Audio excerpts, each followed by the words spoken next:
We have breaking news out of Israel this morning.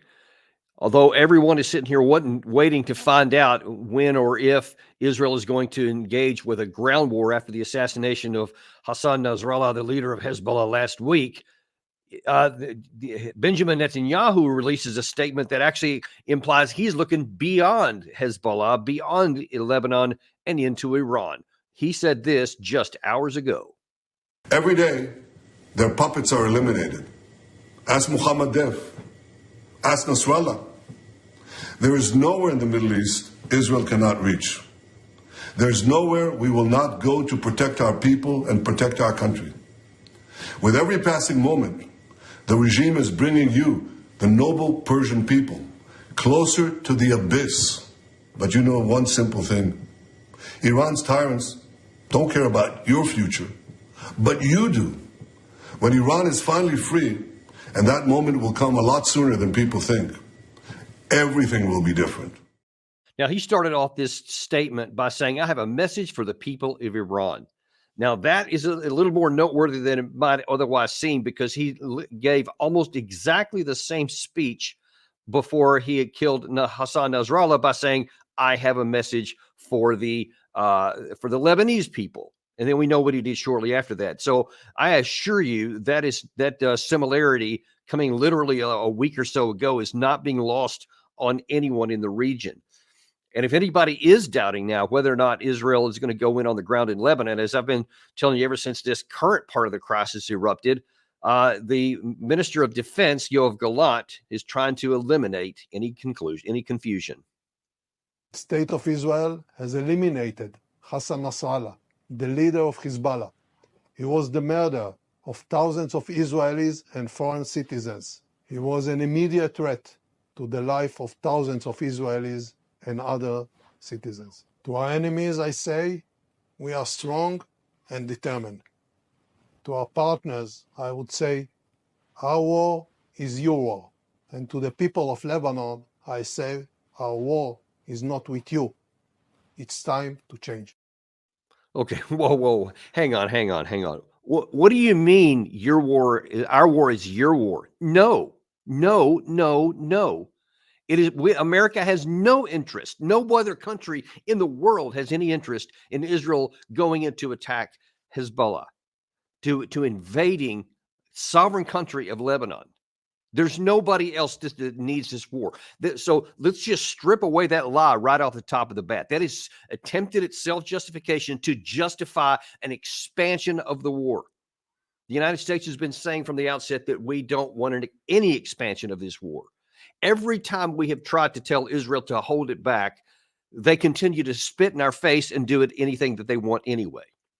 They have, we said earlier, we didn't want the war to expand from its earlier stages. We keep going on. We said, hey, don't advance into Rafah in southern Israel, in southern Gaza Strip.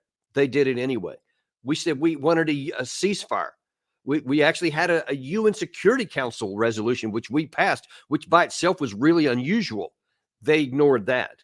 We said we want a ceasefire in the Lebanese conflict. They said no to that. We said we want a two-state solution. They said no to that. You see the point here. Every time the U.S. says this is what our interest is, Israel says, I don't care what your interests are. This is what our interests are, and this is what we're going to do. And oh, by the way, you're going to pay for it.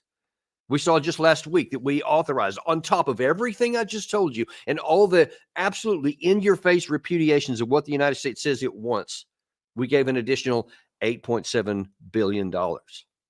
So you can see who's running the show here and who's not. Definitely it's not the administration of the United States, who's supposed to exist to defend our interests. And our interests are not synonymous with Israel. Even though that we have historically supported Israel, that does not mean that we're going to get dragged into a war. And if this expands into Hezbollah, a couple of things.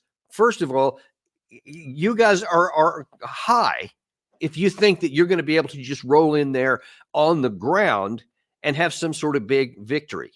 You haven't even finished the ground war that you started a year ago in the Hamas area of Gaza Strip. And now you're going to go into a much, much more difficult ground incursion into Hezbollah. And you think that somehow that's going to work out better? when your army is still pinned down in the Gaza Strip and in the West Bank in certain respects.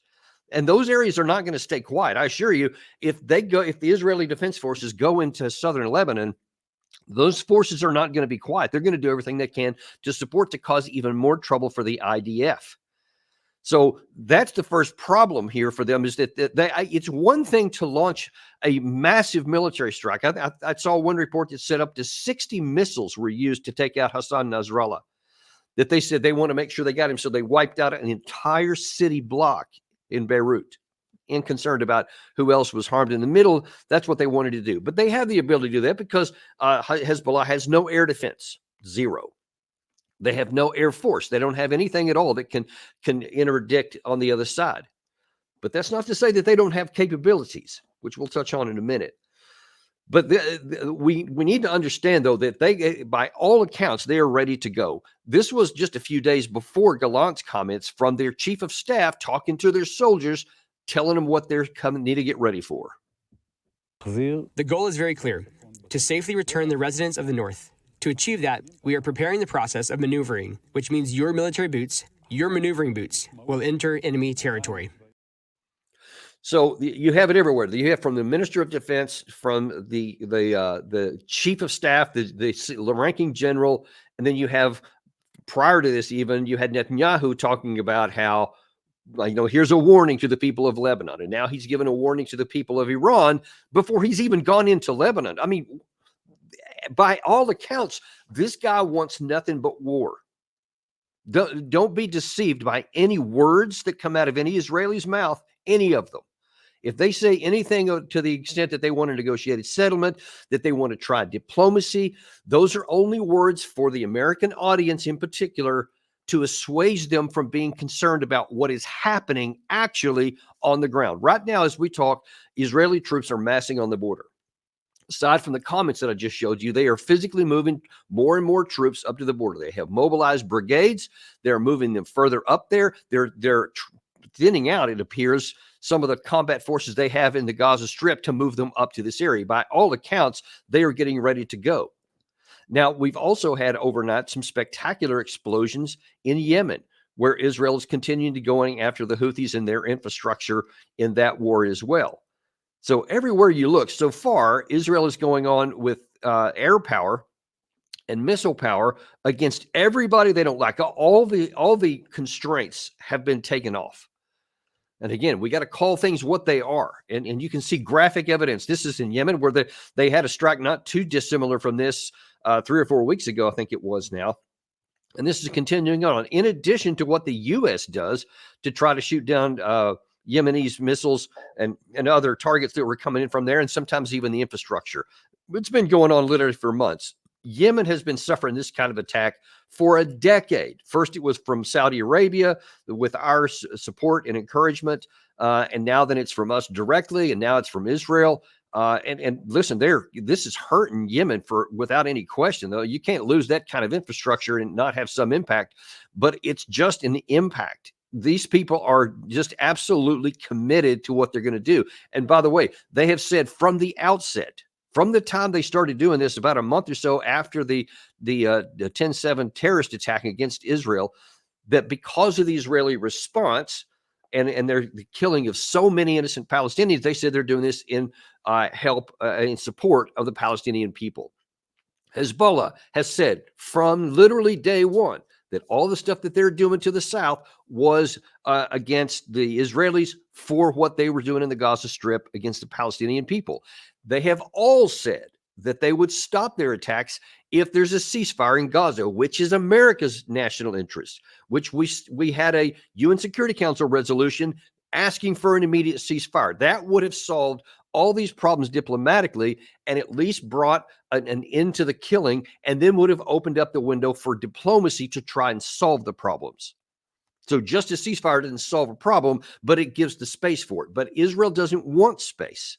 Israel doesn't want a negotiated settlement. They don't want a diplomatic solution. Looking at the facts on the ground, Netanyahu wants to solve his Palestinian problems with military power. He wants to solve his Hezbollah problem with military power, and he wants to solve his Israeli problem with military power. And it doesn't matter what the United States wants, doesn't matter what's in our interest. That's what they want. And so they are taking every action in the world to spawn a larger war so that the U.S. has to come to their defense. Because I can tell you, just as it's almost as predictable as the sun coming up in the morning. If Israel gets into this and all of a sudden the Hezbollah side and or the Iranian side finally unleash this huge barrage of modern missiles that they have, and Israel starts getting pounded, and those images that Gary showed you a minute ago from Yemen, you end up seeing those kinds of images coming out of Israel.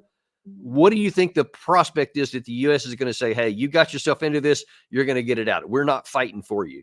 I think the chances are zero. I think that Netanyahu has concluded that the chances are zero that we wouldn't do that.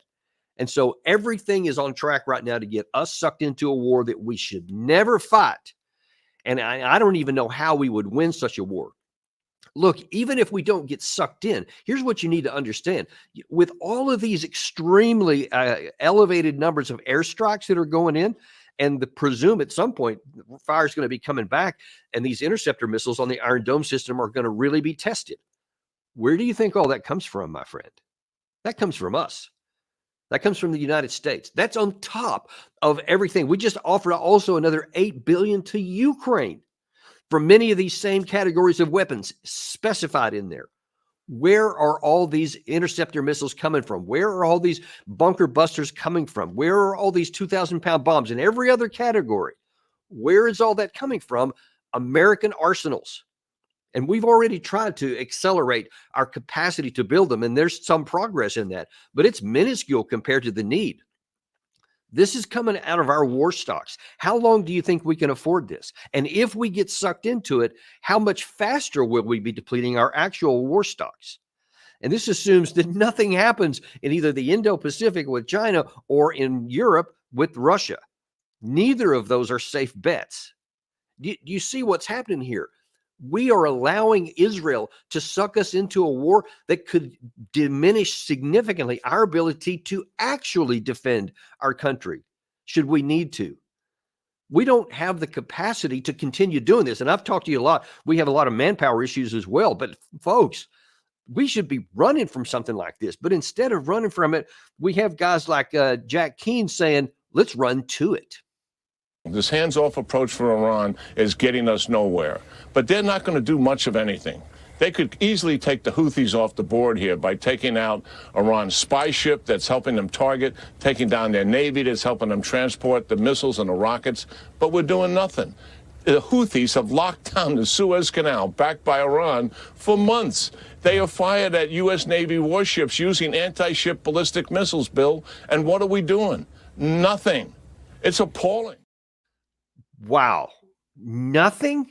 All that stuff I just showed you, that Gary just showed you there about Yemen burning, all this stuff about assassinating Hassan Nasrallah, and the continued hundreds of airstrikes each night against targets throughout Lebanon. And you call that nothing. And we need to be doing more, he says, oblivious to all the things I just mentioned about how it would cost America. And listen, this talk, I mean, the other thing that's shocking about what he said was it would be easy to take the Houthis off the map.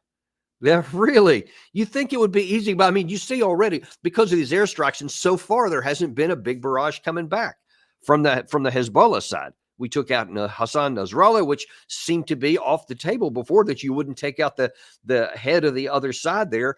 That's been kind of a taboo, that people don't do that. And I'm talking over centuries, the wars, the armies fought, etc. But you didn't take out the leader, because now who do you have to negotiate with or have any kind of possibility of diplomacy, especially in the case like this? We call the Hezbollah a terrorist organization, but in their view, it's a resistance movement, which has a political head, Nasrallah. And we've been engaging in discussions, negotiations, and talks for quite a long time.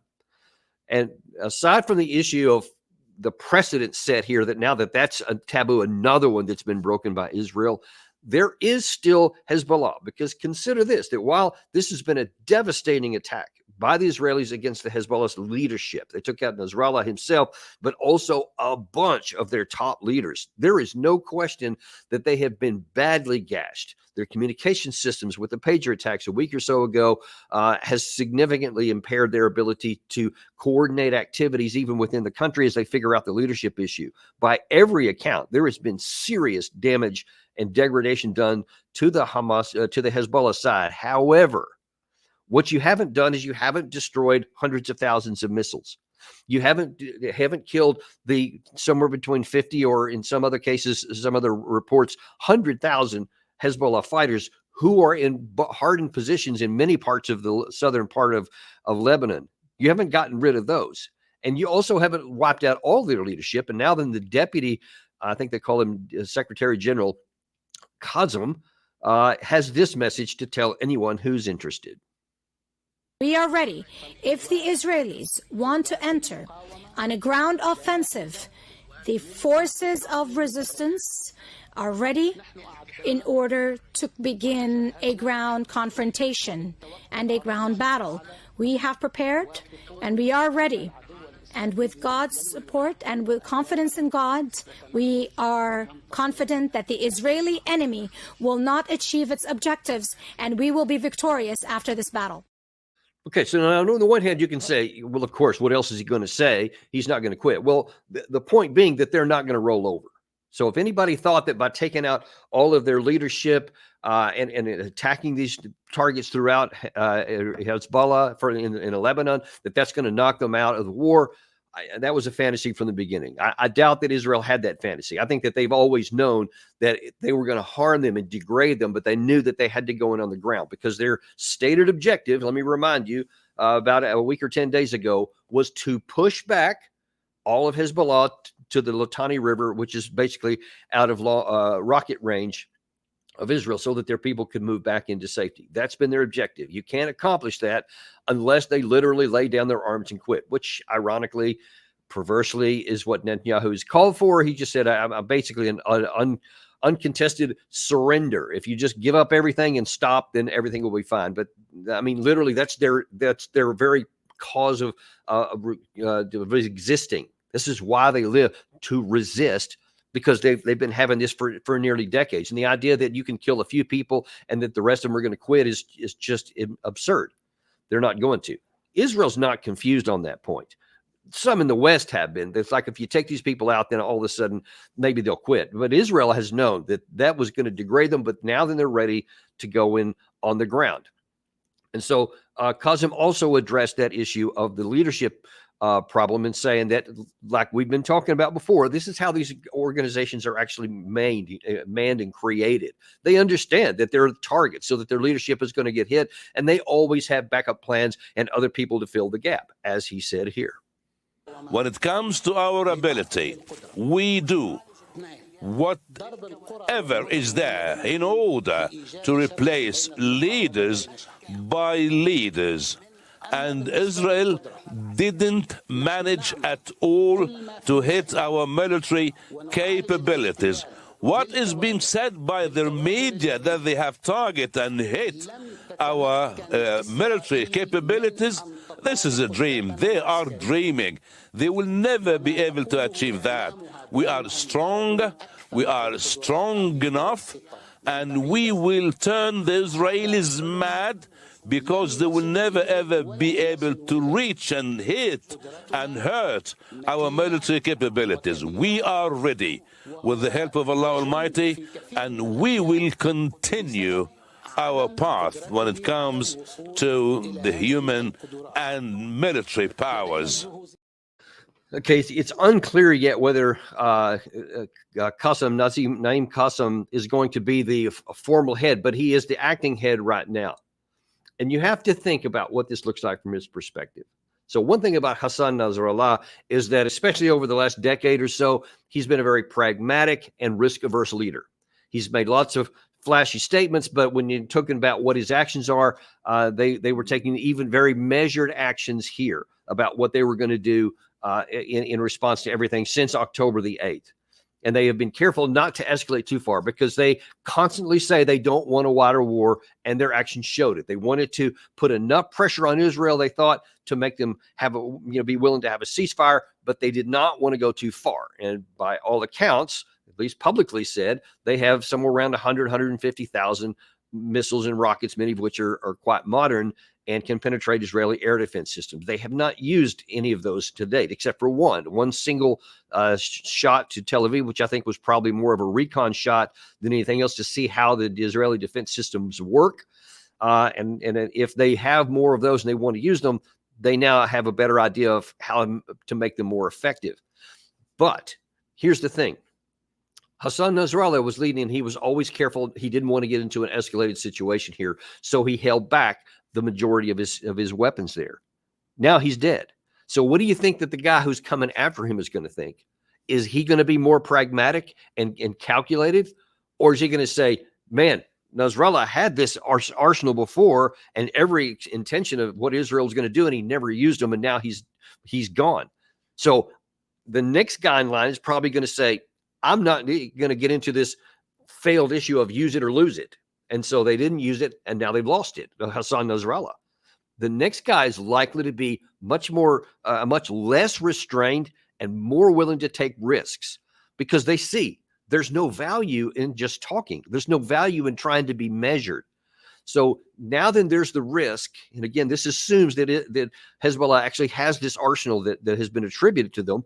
And I can't say that myself with any conviction because all I've seen is reports myself. I'm obviously not on the ground. I don't have any sources inside Hezbollah. So who knows? It may turn out that they don't ever use them because they've never had them anyway. I doubt that's the case because there's every reason and every means for them to have gotten them and assessed them, pulled them together over the years. But if they do, then they're almost certainly going to use them. But even if they didn't have that, let me talk about the military difficulty for Israel on the ground here. You can airstrike stuff all day long, but you can't root people out unless you go in on the ground. And it is extremely difficult to be able to root out somebody who's had prepared deficiencies. Look at the Russians over all these years. I'm going back to 2014. A lot of these defensive positions that they're hitting right now in the Pokrovsk area, for example, before that in Bakhmut, Avdiivka, several Donetsk, Lysychansk, etc. All those had been built since the 2014 time. And so it was really hard for Russia to go through. And you see how long it's taken them. Now over 2.5 years. And they're only now getting to the end of those prepared positions here. This is probably going to be something the same level of difficulty. I don't know that Israel has, 2.5 years of time to be able to fight a slow and grinding and methodical battle like this to try to move through them. But the difficulty is quite serious. Now, what's going to come next? So let's just say that Israel moves in there, and they do, and it could come literally any day now. And all of a sudden, they start getting bogged down here. And then Hezbollah shows that they have this arsenal, and they start using them when the Israeli forces are pinned down. Now, you see that they don't have enough troops to fight all of these wars simultaneously, and especially if they try to advance and escalate into Iran. And I assure you, the Iranian leaders right now are terrified. No doubt they're probably going into their deepest underground bunkers because they see that Israel has not concerned themselves about any previous taboos about how international relations are done, and they're willing to kill anyone. So they're taking this very, very seriously because it's now an existential threat for the Iranian regime. That message I showed you at the top was nothing less than a plea to the Iranian people to rise up and overthrow their government. Because he kept saying, after you're free and your government doesn't care for you, et cetera. I mean, it's a ham-fisted situation, but he certainly is saying that because there's no question that there are people in Iran that would love to do that. But I think the chances of that happening are incredibly remote. And if Israel attacks into Iran in any capacity, many of those who were kind of on the fence and don't like the regime will probably have a rally around the flag situation. And certainly those that are under their control will definitely do so. So this could just expand greatly. Doug McGregor just released a statement where he's warning about how serious this is.